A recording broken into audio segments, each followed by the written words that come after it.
morning. Welcome back. You're still watching Daybreak on this 21st day of February 2023, and it's time that we have a conversation about the latest concerns in the public.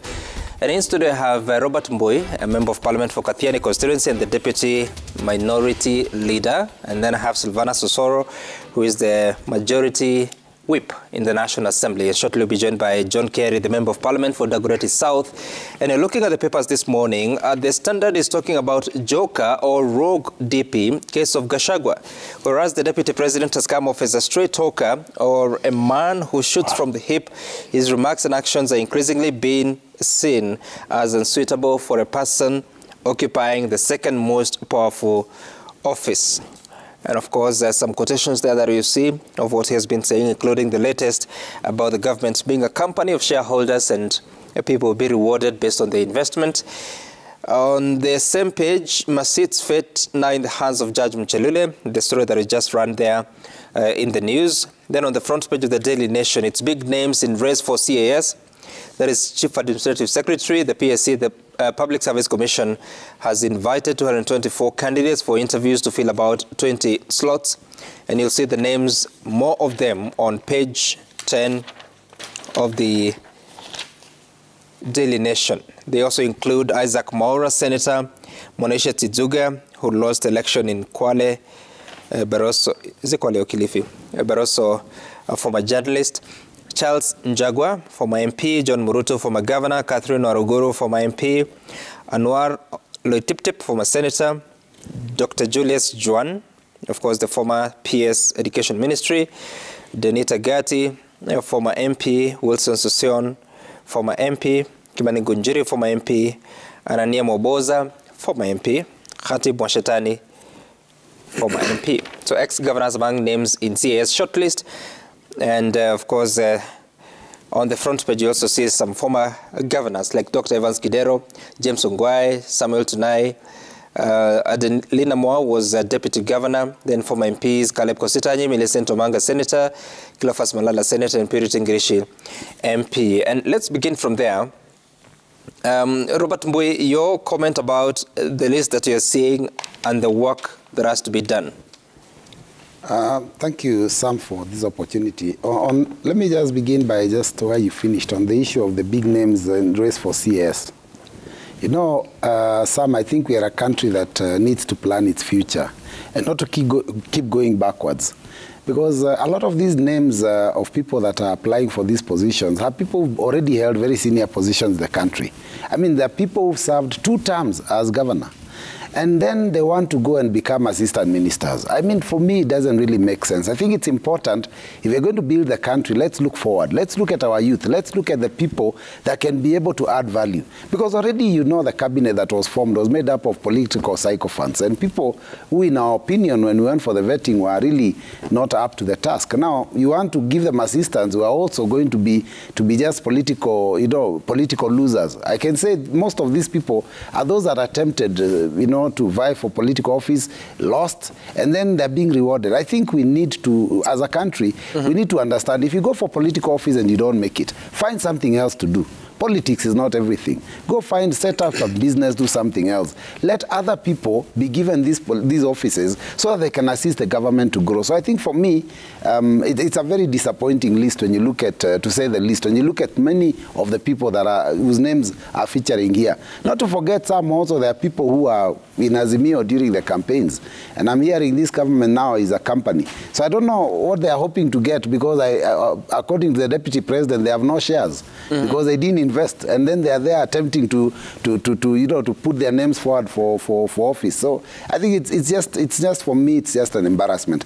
I wish we had our young graduates and you know, people who've you know, served in the private or public sector for a few years, applying for this position so that they can be able to grow.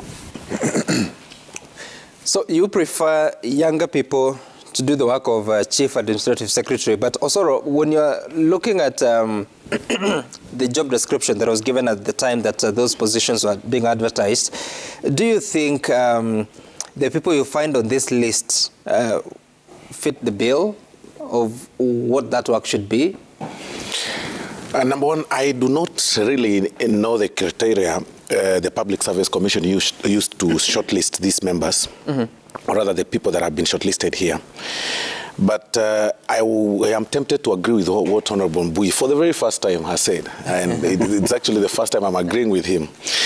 For me, this position should be more or less like an affirmative, position for government for marginalized groups, women, and young people. It's really very sad to see ex-governors, some who've actually served to their full terms, of 2 terms, lining up for CAS position. What are you looking for? What did you not offer in your position as a county head that you want to offer the country? What is this with this, entitlement feeling that people have, that you still hold such a big office and then you still feel like, you owe the country, the country owes you. Like, what is it? So for me, I am tempted again, as I've said, to agree with Robert Mbui that we need to review this thing. CASs are like assistant ministers, and I think it should be an opportunity to nurture young people, preparing them for future growth in this country. It should be an opportunity to balance, government as far as that gender rule is concerned. It should be such an opportunity. It should be an opportunity to look at the marginalized communities, the people living with disabilities, and such.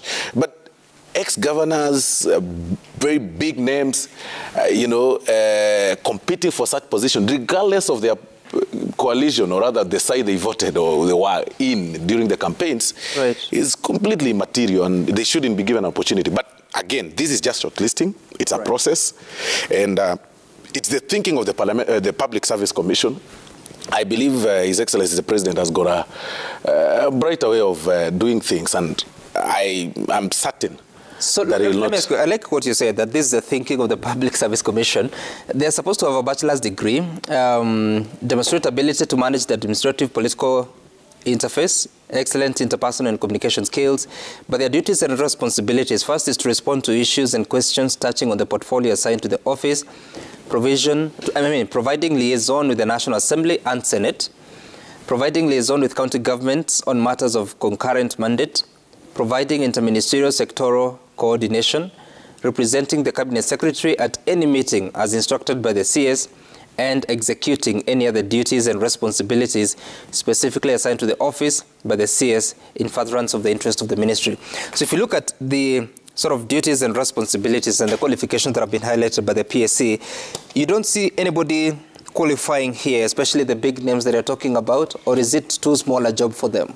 Now, they all qualify based on that, what I will call in law the prima facie view of the qualification set by the Public Service Commission. Right. But my question is on their personal, the interpersonal, behavior and thinking. Why do they think that the country owes them something? Like, are you the only one qualified? How many people have degrees in this country? How many young people have graduated? How many people graduate every year, every month?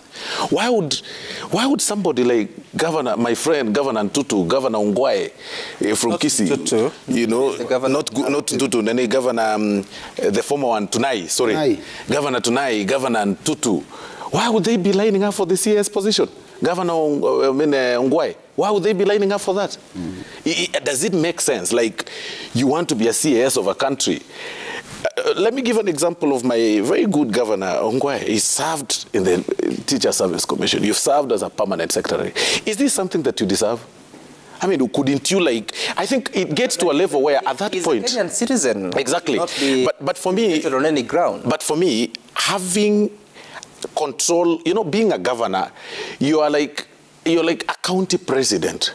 So with executive roles, and you've really learned leadership, and there are so many things you can advise government other than CAS. Things like board management, being a member of a board somewhere. And that is why, for me, these board appointments are preserved of such elites, such people who've really served. They've got experience of public service. And I think people like Governor Ongwae should be focusing on such. Like, you need to be a board member somewhere, you give advisory. Some of these positions should be left with for people like Oloitiptip.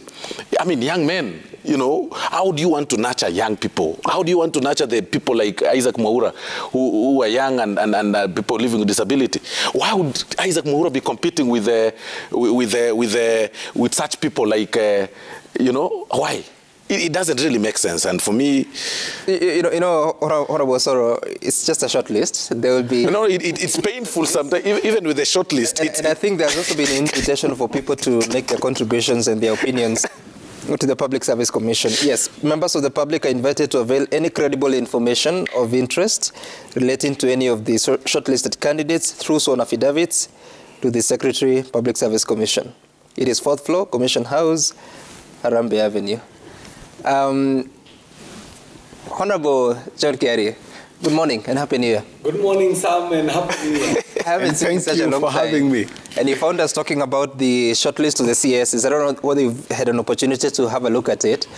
And we are wondering whether the faces that you see there, most of them very known politicians, whether this is what we should be looking for the management of the government at a time that there has been a majority of the cabinet politicians, a significant number of principal secretaries are politicians. And I'm not saying politicians are not clever people. They are. That's why you're here. But also CASs, should you still go that direction? Well, thank you very much, Sam, and thank you for having me. It's great to see you. And I walked in when the majority whip was making a very important point. But first of all, let me just say that first of all, it has been a big win again, yet again for the Constitution, because there had been people who had rushed to court challenging the constitutionality of the office of the CAS and the constitutionality of the actions of the head of state in appointing CASs. So yet again, the Constitution of Kenya 2010 comes out and defends itself, and the case was thrown out. So that's a big win for the Kenyan Constitution. Now, in terms of the shortlist, Sam, while yes, it is the prerogative of the president to appoint people, and while every Kenyan has a right to apply for these jobs, the majority whip makes a very salient point that the CAS position, in the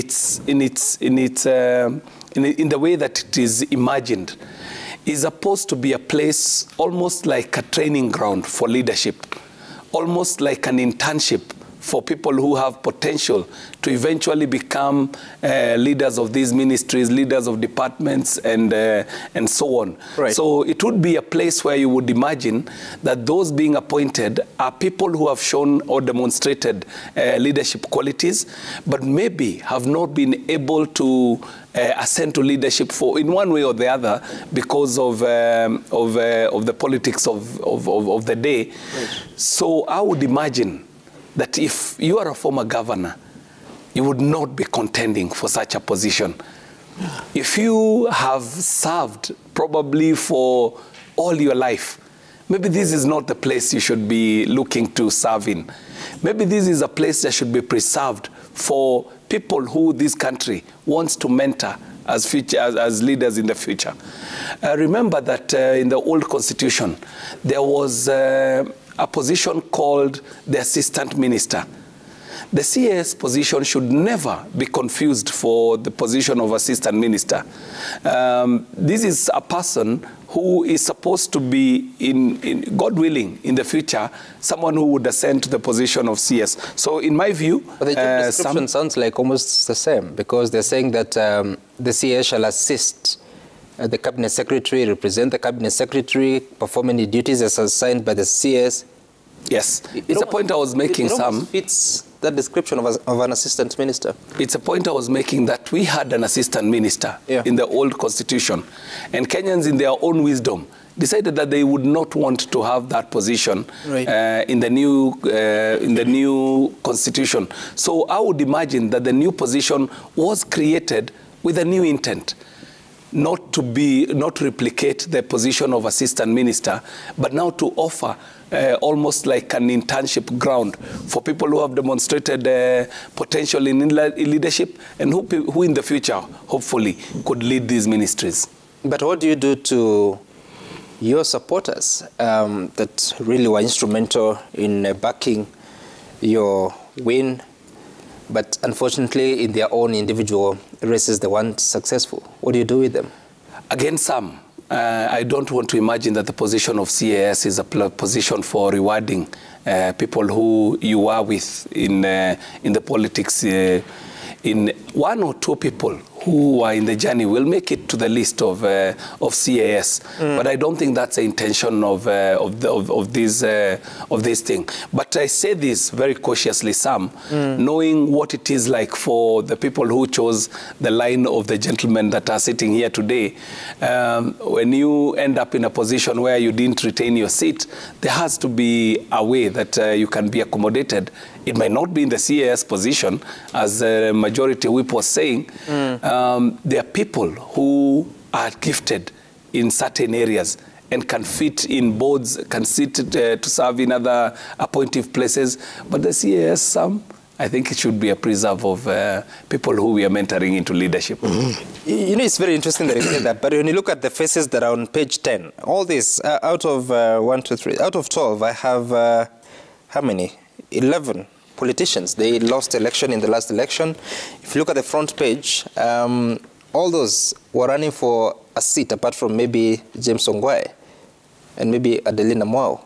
But majority of these others were running for something that they didn't win. Yeah, and at this point they have just shown interest. Some, no, as you say, this is the Public Service Commission. As you're saying, this is a short list, so we don't know who we will end up with and how that mix will look. And what are your thoughts? As you pick these people, based on what the Deputy President was saying, and he is quoted on the front page of the Standard, that the government is like a company with shareholders. There are those with a lot of shares, those with few, only those that have invested deserve to reap the dividends. And of course, you're saying that for those that planted, they'll be among the first to be rewarded. If you didn't plant, you may harvest, yes, but you'll be pushed further away in the queue. What are your thoughts? Should these appointments go across board, or should be a preserve of those that have worked for the cause?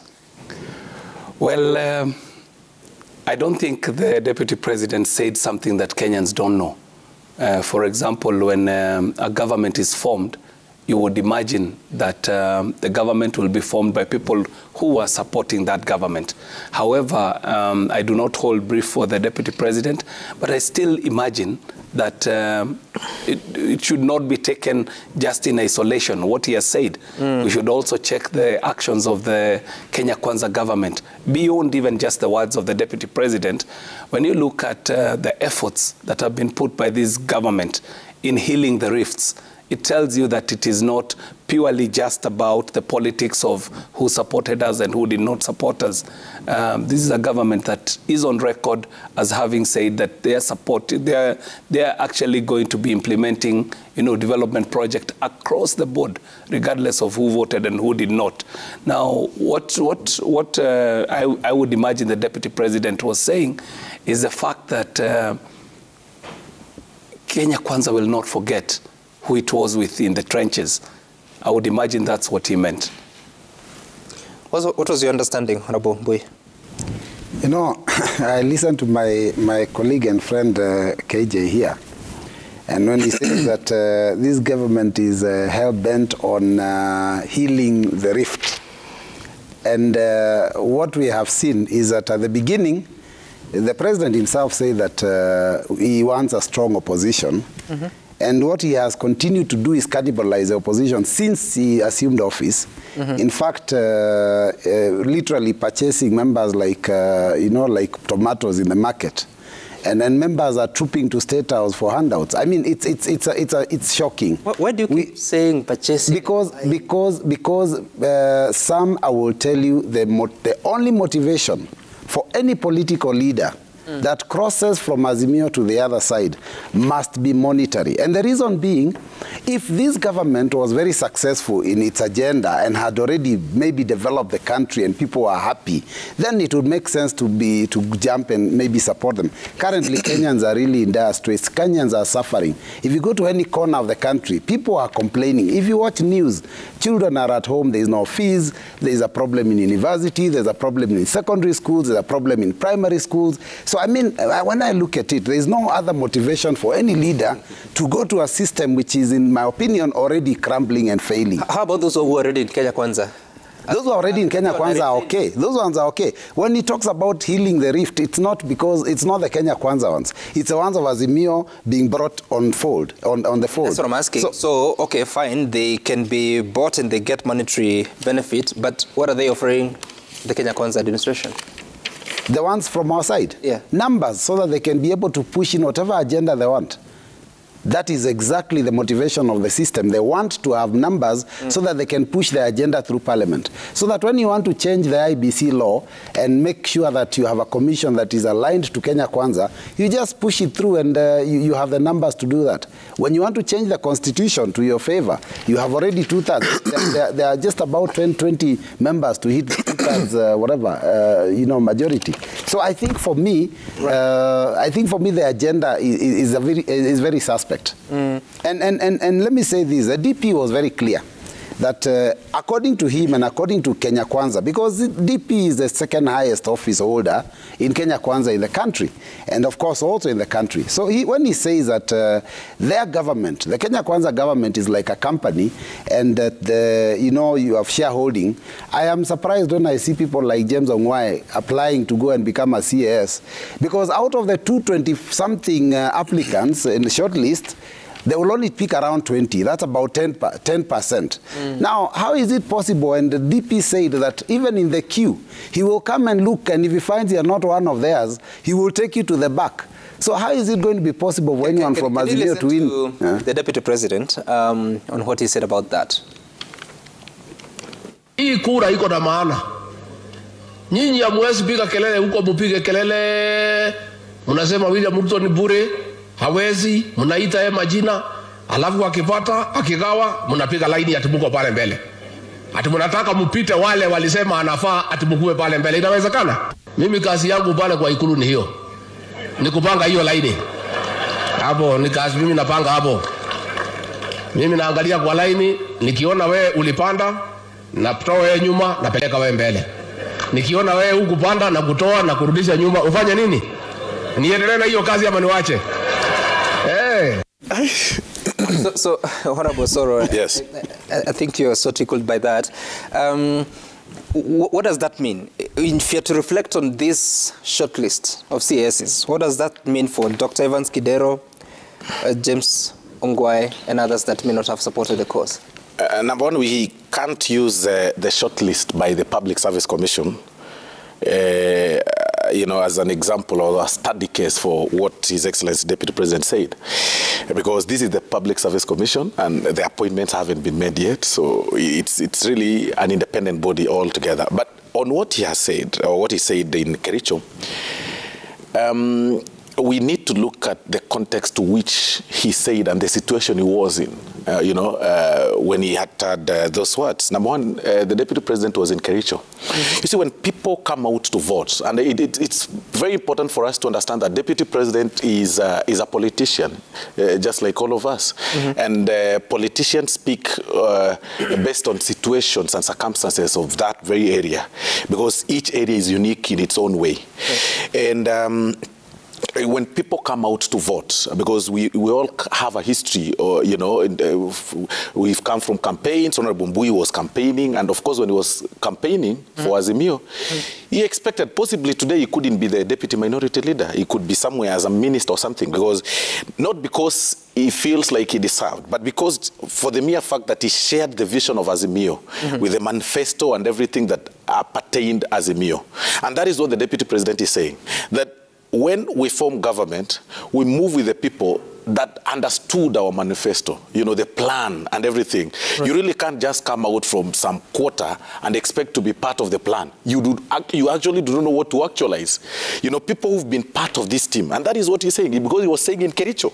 He was speaking to the people who are predominantly UDA supporters, or people who are presumed to be predominantly UDA supporters. By the entire country. But generally, that statement is also appreciated by the entire country, because ideally, you really can't expect. I can't win my member of parliament seat and choose my opposer in the last campaign as my chairman for CDF if I'm involved. Opposers, or they just... No, I'm just imagining. He's speaking from the context of those people who make policies and decisions within executive.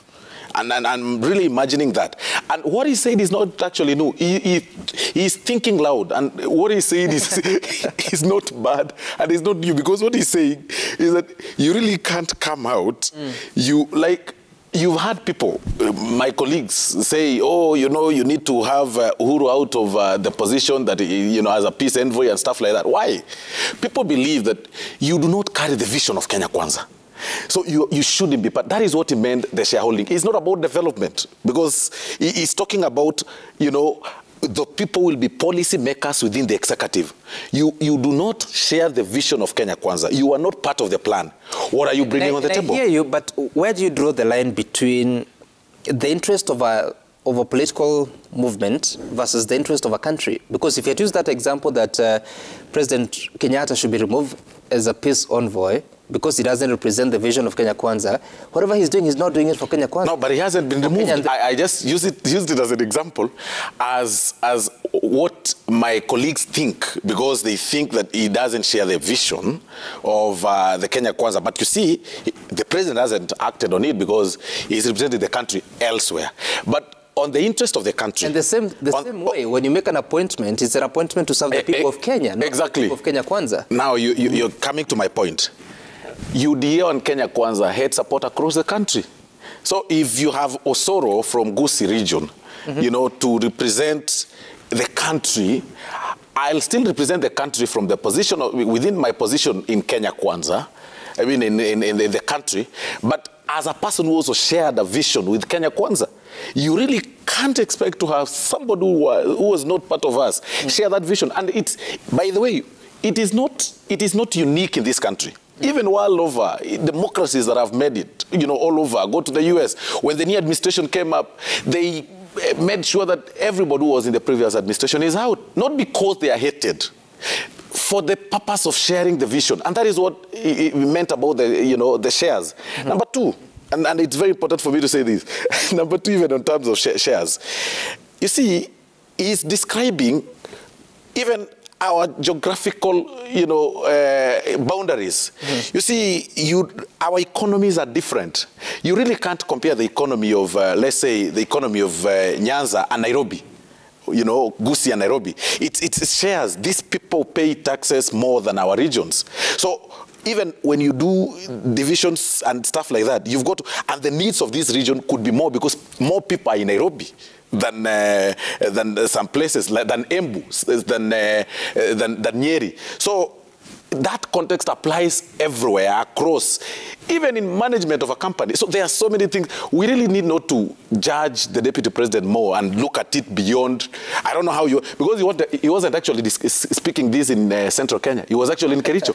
So had he spoken that one in central Kenya, we could be now saying here that, you know, oh, he's tribal. He's not tribal. No, sorry, he's the deputy president. So wherever he speaks, as long as he's in the country or about Kenya, it has to be taken with a bit of seriousness. And you'll find that story on the Standard. They're asking the question, Joker or Rogue DP? And of course, the story is continued on page 6. It has caused a lot of conversations, people assessing those sentiments.